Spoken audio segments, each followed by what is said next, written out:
What happens when two long-standing adversaries are forced to pause mid-conflict without resolving the root of their hostility? A ceasefire between Israel and Iran, hastily declared by the United States after days of unprecedented missile exchanges and political targeting, now hangs in the air. While global powers hail it as a diplomatic win, the speed of escalation and the scale of destruction raises urgent concerns about whether this deal would mark the end of conflict between Israel and Iran. Are there subtle plans by Iran? And what does the coming days hold? Well, as we delve into the details, these and many more will be explored in today's Flash News. Good afternoon and welcome. I am Tabitha Akro. Let's begin.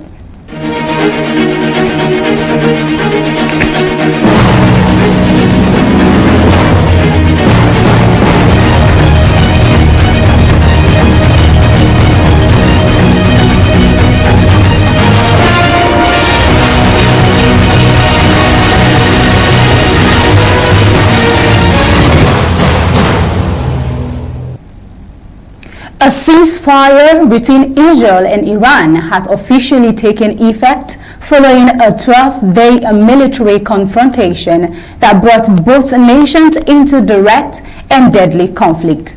The United States President Donald Trump brokered the deal in a series of high-level calls urging both parties to uphold the fragile deal.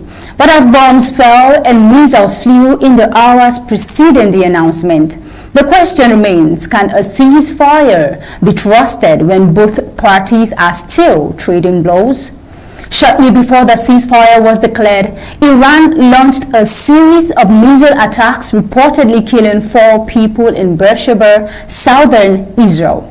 At the same time, Israel struck a political prison in Tehran, a move widely interpreted as an attack on Iran's governance structure, not just its military infrastructure, also leading to casualty in northern Iran. Now, the semi-official Tasnim news agency reported that nuclear scientist Mohammad Reza Siddiqui was among those killed, allegedly in an Israeli airstrike just before the ceasefire began. Now, let's take a look at this video. But I'm not happy that Israel's going out now. There was one rocket that I guess was fired overboard. It was after the time limit, and it missed its target. And now Israel's going out. These guys got to calm down. Ridiculous. The fact that Israel unloaded right after we made the deal. They didn't have to unload. And I didn't like the fact that the retaliation was very strong. But in all fairness, Israel unloaded a lot. And now I hear Israel just went out because they felt it was violated by one rocket that didn't land anywhere. That's not what we want, I'll tell you. And I'm telling you, I'm not happy about that, Israel, either. President Trump arrived there. His public announcement came via his social account. The ceasefire is now in effect. Please do not violate it. Now we see that behind the scenes of the strikes, U.S. and Qatar officials engage both parties. We see Israeli Prime Minister Benjamin Netanyahu also accepted the proposal, declaring Israel had neutralized Iran's nuclear and ballistic missile threat. Iran also, through its foreign ministry, offered conditional acceptance, signaling that continued Israeli aggression could quickly unravel the deal. Now, could this unconditional, well-conditional commitment suggest a fragile truce built more on optics than on mutual trust? Now, let's take a look at the background of the U.S. strikes. We see that the ceasefire followed a steep escalation beginning on Sunday when the United States launched bunker-busting bomb strikes on Iranian nuclear sites, joining Israel's air campaign. Now, in retaliation, because we know Iran will never let go, Iran fired missiles at a United States base in Qatar. Though no casualties were reported, the move brought American forces directly into the fray. Now let's take a look at the strikes.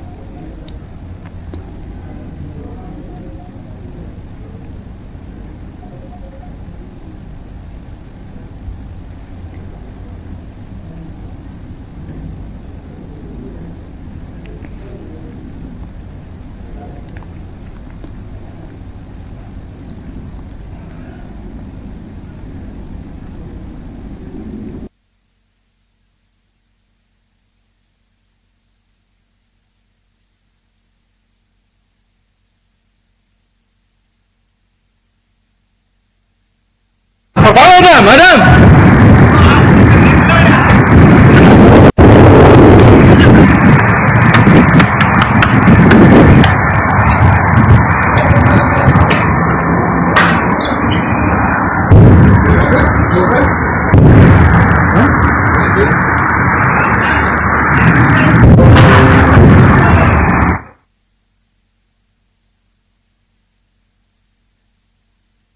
Foreign Minister warned that Tehran's restraint hinges on Israel halting attacks immediately. Now, the final decision on ceasing our military response will be made later, he said. Now, meanwhile, United States officials justify the strikes on the grounds that Iran was close to building a nuclear weapon. However, United States intelligence assessment earlier this year stated that Iran was not actively pursuing a nuclear bomb, but there's a position which has reportedly said this is not being changed. Now, is the claim of a nuclear threat being used as a political leverage, or does classified intelligence justify the risks of war? Israel, which is not a signatory to the Non-Proliferation Treaty, is widely believed to possess nuclear weapons. Iran, on the other hand, denies ever seeking such weapons, although Supreme Leader Ali Khamenei has said global powers would be unable to stop Iran if it chooses that path. Now, as military operations intensified, markets responded swiftly. We see that the United States crude futures plunged to a one-week low on Tuesday, while S&P 500 futures rose to about 0.4%, suggesting that investors' optimism about regional stability could be in the balance. Now, the violence, however, left physical and emotional scars. Emergency teams in Beersheba walked through rubble, while survivors in Iran's Gilan province mourned the loss of lives and homes. Despite the ceasefire, what next? Will Israel and Iran abide by the terms amid deep-rooted mistrust between the both parties? Could regional actors exploit the truce to gain strategic advantages? And is the ceasefire a path to peace, or merely a pause before the next escalation? Right before now, we listen to a video from President Donald Trump, who has also made a statement in regards to the violation of this deal between Israel and Iran. Well, as global leaders watch closely, the next 48 hours may determine whether diplomacy can prevail or whether this ceasefire is just a breath between battles. I mean, a war between Israel and Iran. What do you think about that? Well, moving over to Russia and Ukraine war, we see that Ukrainian President Volodymyr Zelenskyy has raised concerns over the possibility of Russia attacking a NATO member state within the next 5 years as part of a strategy to test the alliance's unity and strength. Now, we see that in a recent interview with Sky News, President Zelenskyy expressed frustration over the pace of NATO's defense spending plans, warning that the delay could give Russian President Vladimir Putin enough time to rebuild and drill his military forces. Now, under current proposals, NATO countries aim to increase defense expenditure to 5% of GDP by 2035, a timeline Zelenskyy believes is too slow to deter a looming threat. He also suggested that while a Russian attack in the immediate months seems unlikely, the longer-term scenario presents serious risks. With Ukraine currently holding off Russian advances, He cautioned that any decrease in international support, particularly from the United States, could shift the battlefield advantage back to Moscow. Now, this concern comes at a critical time when global attention has pivoted toward escalating tensions in the Middle East, the Israel and Iran war. Now, Zelenskyy acknowledged that conflicts such as the Israel-Iran crisis could reduce aid to Ukraine, potentially also weakening its defense capability and emboldening Russia. Let's take a listen. People. And the ambassadors remained. Ours in Iran and theirs in Ukraine. And after the beginning of the war, it was difficult for us. Our partners helped. And then Iran handed over a batch of Shaheds to Russia. And there was nothing of that kind at that point. And then there were strikes against us. And we were losing people, mostly civilians. We were losing people, and we wanted to solve that matter, and they gave us a word that that package had been ordered by Russia before the war.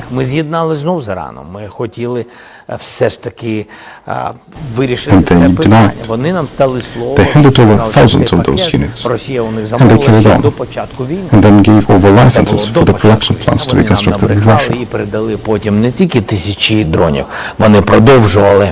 Продовжували виробляти дрони, а також продовжували і передали їм ліцензії. Well, a pivotal discussion right there. But then during the discussion, Zelenskyy addressed several pressing matters. He emphasized the urgency of increased military preparedness among the NATO allies. He also pointed to evidence that British-made missile components are being diverted into Russian hands despite international sanctions.